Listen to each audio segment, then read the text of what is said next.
So today, we're diving into something really personal and powerful. It's a letter, but not to a friend or a family member. It's a letter a woman wrote to her own body.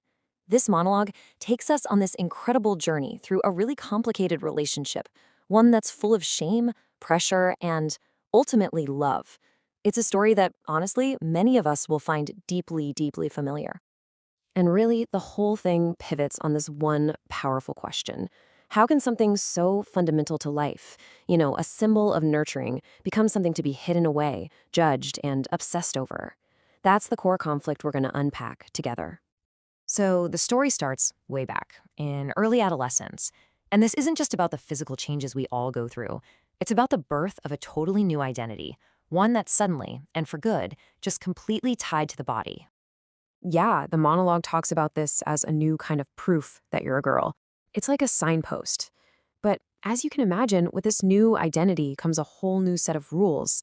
And as we're about to see, a whole lot of new restrictions. And wow, the monologue just lays out this change so clearly with this stark contrast. A boy who's 13 can still run around, be free. But a girl who's 13, suddenly she can't. Her whole world just shrinks simply because her body changed. And that feeling of being restricted, that's just the tip of the iceberg. From this point on, a whole new world of external pressure starts to build. The focus shifts from what the body just is to what society thinks it should be. And this is where we hit the first huge, kind of crazy contradiction. The monologue points out that the very thing that is seen to complete a woman is almost never just allowed to be. Right away, it's put under this intense microscope. And suddenly, there's this impossible checklist of demands. Society starts asking all these questions. How do we make it beautiful? How do we make it firm? How do we literally change its color? It's this relentless push to fit some kind of artificial ideal for something that's just trying to exist naturally. But then, the monologue does something really beautiful. It pivots.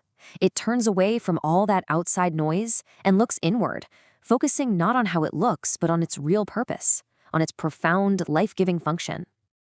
And this is the definition she lands on. Not an object, but a nurturer, the one who brings a sense of peace and provides for a new life, especially in a world that can feel pretty chaotic. I mean, this quote just says it all, right?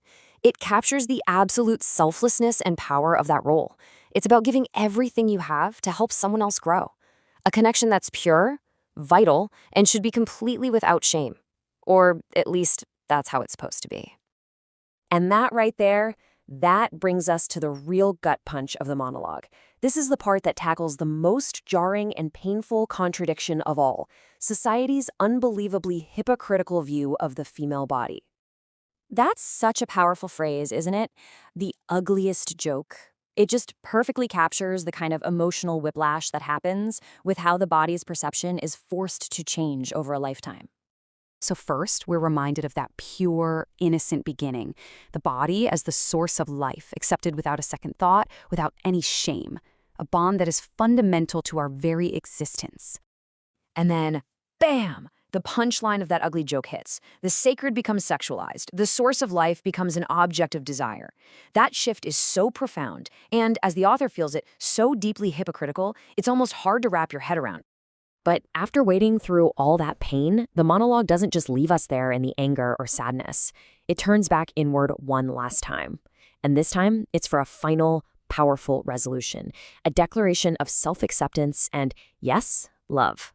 First, it takes a moment to just acknowledge all of it, all the pain, the physical struggle of trying to conform to some ideal, and the emotional exhaustion from never being accepted just as is. But acknowledging that, that's where the healing begins. And that healing, it begins with this one simple but honestly revolutionary idea. You are beautiful in yourself. Not beautiful by someone else's standards, not beautiful for someone else, but beautiful just because you exist. And from that point on, it's all about reclaiming ownership. The body is no longer something to be ashamed of or hidden away. As she declares, you are my identity. It's an essential, undeniable part of who she is. And you see what's happening here, right? She's not separating herself from her body anymore. You are beautiful, so I am beautiful. The body's beauty is her beauty. It's this complete, total acceptance. And it's the exact same thing with attractiveness. You are attractive, so I am attractive. This isn't just a sentence, it's a powerful act of defiance, of taking back the narrative from a world that tried to write it for her.